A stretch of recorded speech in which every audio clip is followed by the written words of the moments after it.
Hello, welcome. I'm Andreas, your tech-curious web designer. In this video, we will have a quick peek at logging in Django. Django by default is using Python's built-in logging module and gives us already great logging messages in the console or as a detailed debug page when debug is set to true. In production, however, we don't get the same feedback and rely on the logs of the web service, which most of the time don't tell the whole story or don't even exist at all. So in this video, we will see how we can create our custom logs so we can debug better when the app is deployed. But before we get started, a quick shout out to my newest supporters on Patreon. A big hug to Juanhu, a fist bump to Arjen, and a high five to Diksha. Thank you all so much for your support. I really appreciate it. Okay, and now without further ado, let's dive in. So to demonstrate logging, I installed here my Django starter code, which you can download from my GitHub repository at github.com/ndjut/django-starter.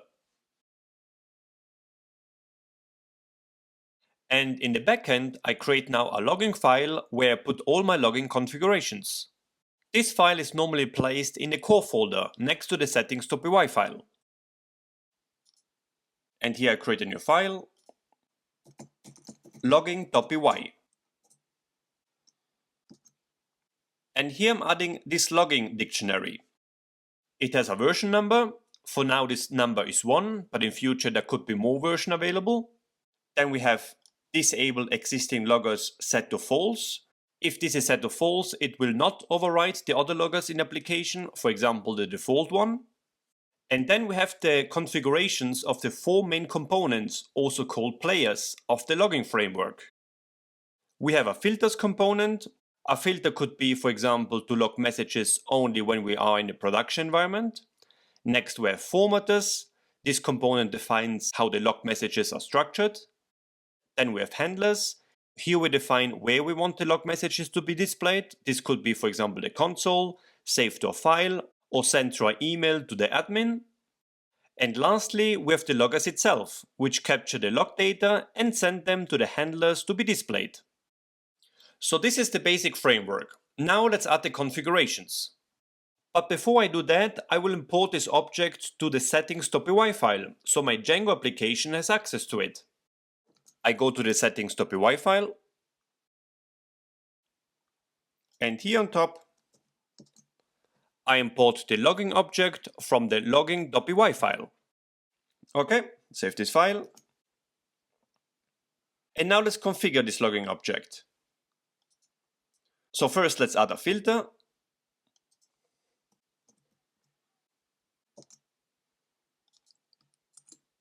So as mentioned, one useful filter is the required debug false filter, which only works in the production environment when debug is set to false.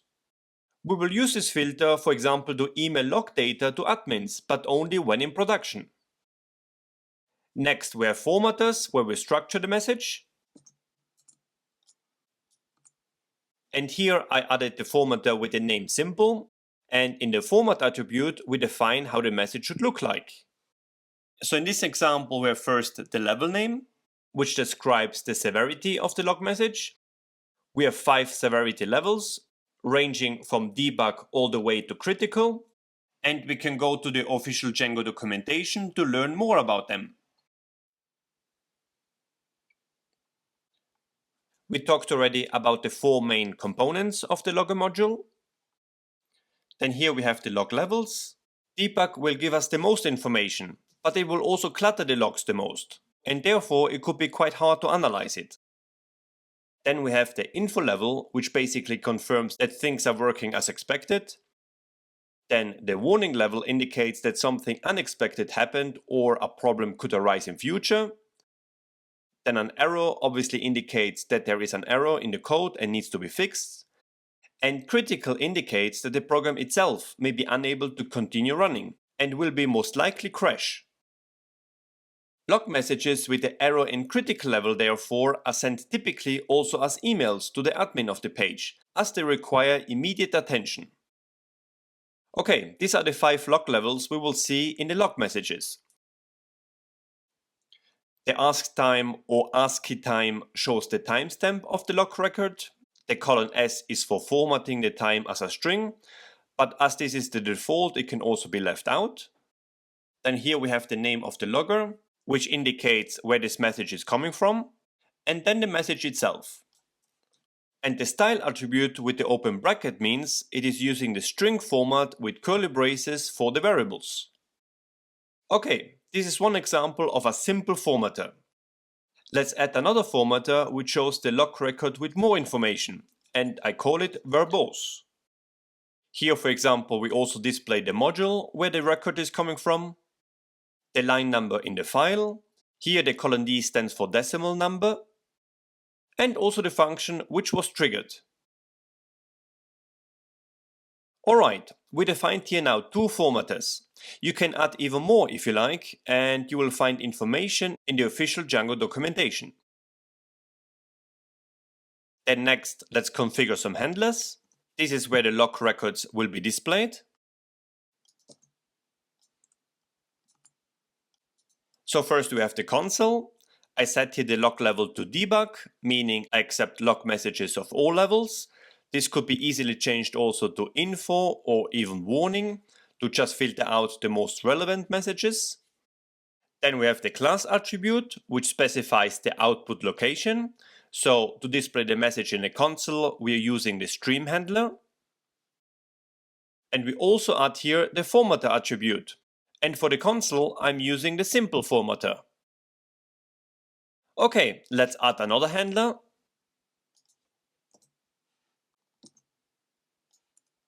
This is a file handler, so it saves the log records to a file. And as level, I'm using here again the debug level. Typically, we only want to save warnings or higher to a file, to print out only the necessary information. However, to debug our Django templates, the log level needs to be debugged as well. A good practice, therefore, could be to create two log files, one for error messages and one specifically for templates. But for now, I just save all the log records into one file here. I'm using here the file handler class. For the formatter, I choose verbose to get more detailed information. And in the file name attribute, I define the name and the path to the file. So this will create a django.log file in my base directory. So let's define this base directory. So at the very top of the file, I import the path. And then I define the base directory. This is the same definition we have already in the settings.py file. Alright, we added now our configuration for a file handler.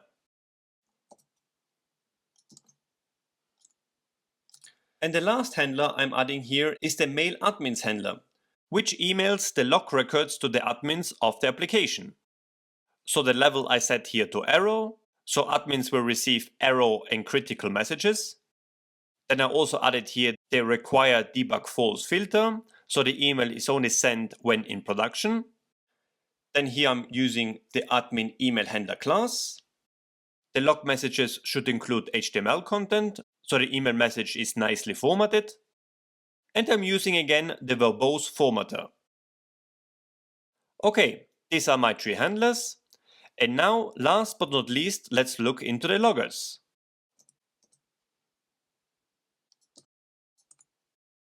So here we have the root logger, which is the default logger that all other loggers inherit from. And it is used when no other logger is explicitly specified. And it is represented as an empty string. So by default, this logger is already set up in a Django application, and it sends all warning or higher log messages to the console. But we could add more handlers to this logger now. For example, if we want to save those messages also to a log file, or email them to the admins. Okay, let's add another logger. Another default logger is the Django logger, which logs all the data coming from the Django framework itself, and prints all the log records with the level info or higher to the console. This logger is responsible for the standard log messages we receive in the console. The propagate attribute here defines if the message should be passed up to the parent logger, in this instance the root logger. If propagate would be set to true in this example, the info message would also be saved to a file, because parent loggers do not filter messages from child loggers, regardless of their own level settings. It will not be emailed to the admins, however, because this handler has its own level setting at 0 or higher. Alright, so I leave this Django logger as it is, with propagate set to false, because I only want to print out info messages in the console.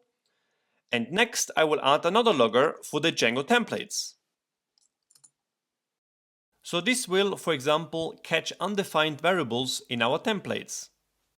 And as mentioned before, for the template logger to work, the level has to be set to debug. And I want to display those messages only in the log file, so I only have the file handler here. And I also set propagate to false. The parent of this template logger would be the Django logger. Okay, this is a basic setup for a logging system. There are many more specific loggers you can define here. You can find them in the official documentation. So here under Django logging extensions, we have a list of available loggers. We are already familiar with the parent Django logger. We have Django.request, Django.server, Django.template, which requires debug as the log level setting. We have Django.db.backends, and many more. So you can create quite a sophisticated logging system tailored to your own application. Okay, let's save our configuration file. And let's run some tests. As we can see, by saving this file, it created already our Django.log file, which for the moment is still empty. Okay, for our first test, let's just refresh the website. And now let's check the logs. And as we can see, we got an info message in our console. And this info message is printed out from our Django logger. So we have here the info level, we have the date and the time, then we have the logger's name, which in this case is Django.server, and here we have an example where the message was propagated to the parent logger, the Django logger, and then printed out in the console. Then we have the message itself, which shows that it was a GET request to the homepage. Then we have the status code of 200, indicating that the request was successful. And the last number is the size of the response in bytes. Let's also check our Django.log file, and as expected, nothing was printed here yet. Okay, let's trigger an error now, which should then also be printed in the log file. And a very easy error to trigger is a 44 not found page. So I'm adding a slash and a random string. This will give me a 44 page. Let's check the logs now. And as we can see, it printed out some warning messages, indicating there could be a potential problem, like a broken link on the website. Let's check if we got something saved also to our log file. And as we can see here, we got actually a debug message coming from the template logger, indicating it can't find a template. So the template, as we can see here, is unknown. So interestingly, this 44 error triggered 3 loggers. We have here the Django.template logger, but it triggered also the Django.request logger and the Django.server logger. Okay, now let's test a template specific problem, for example using an undefined variable. I'm adding this variable to my home.html file. So in templates, home.html.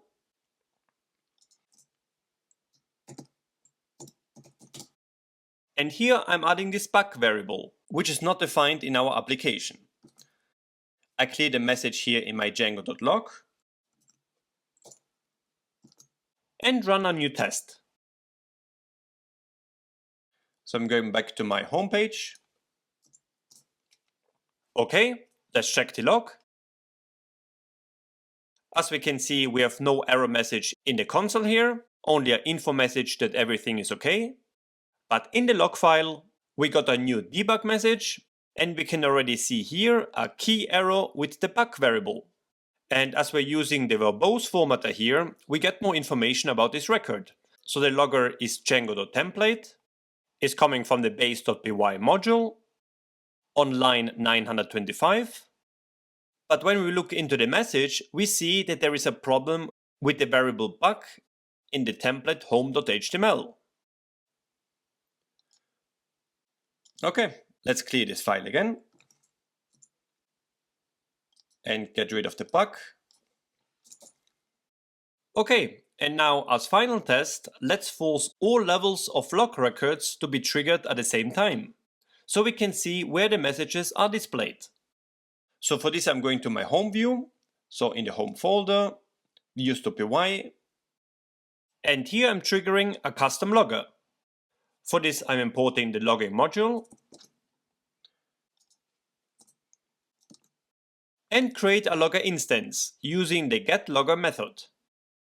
With this I would use the Django logger specifically, but I can also use a dynamic logger with __name __, which uses the name of the Python module where it is run. So this gives me more information where the log record was coming from. Okay, and now inside the home view here, I'm triggering messages for all 5 log levels. Okay, save this file. And let's see where those messages will appear. So I refresh the home page.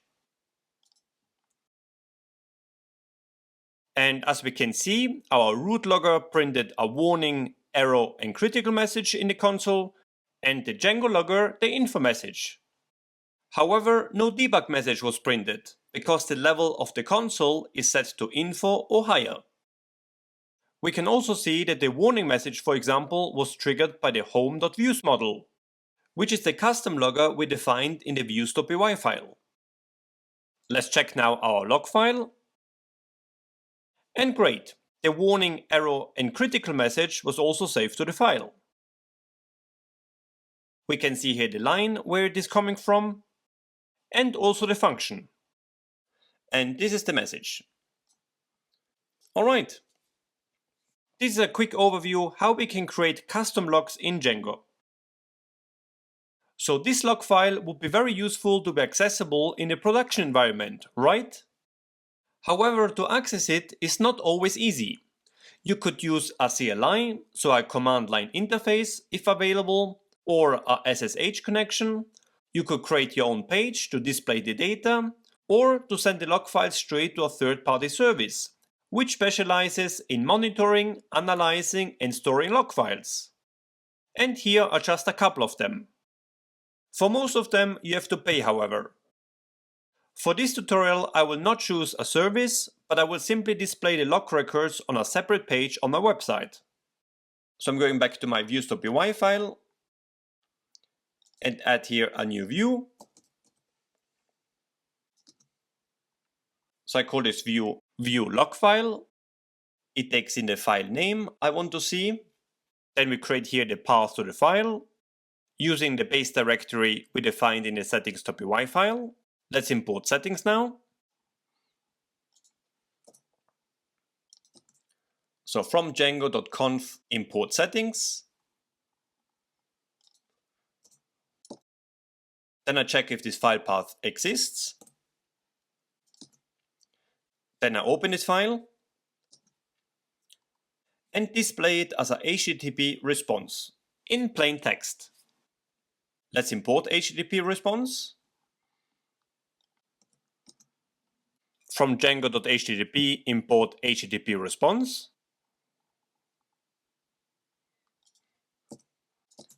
And then return the response. Else, if this file doesn't exist, I raise a HTTP 4.4 error that this log file doesn't exist. Let's import also HTTP 4.4.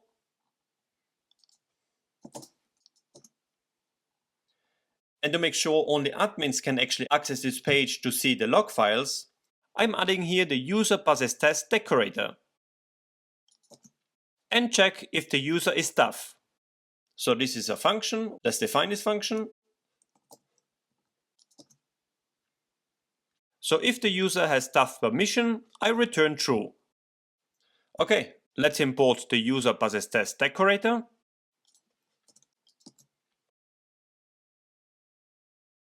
And with that, we have our view set up. Let's add now the URL. So in my urls.py file,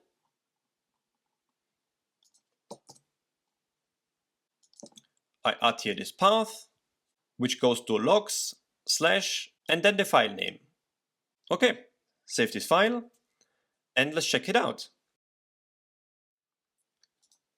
So I'm going to /logs / django.log. And as we can see, it checks now if I'm staff. So I have to sign in. And now I have access to the log file.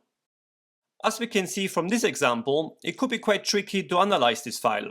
That's why, especially for bigger application, splitting the files or using a third-party service could be quite useful. Okay, and as last, let's test sending the log records through email using the mail admins handler. We need to add some configurations. So let's go to our settings.py file. So for the email admin to work, firstly, debug has to be false because we added a filter to this handler.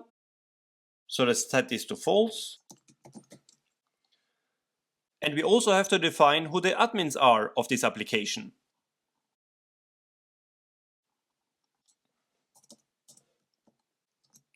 For this, I need to add the admins variable, which is an array of all the admins with the admin name and the email address.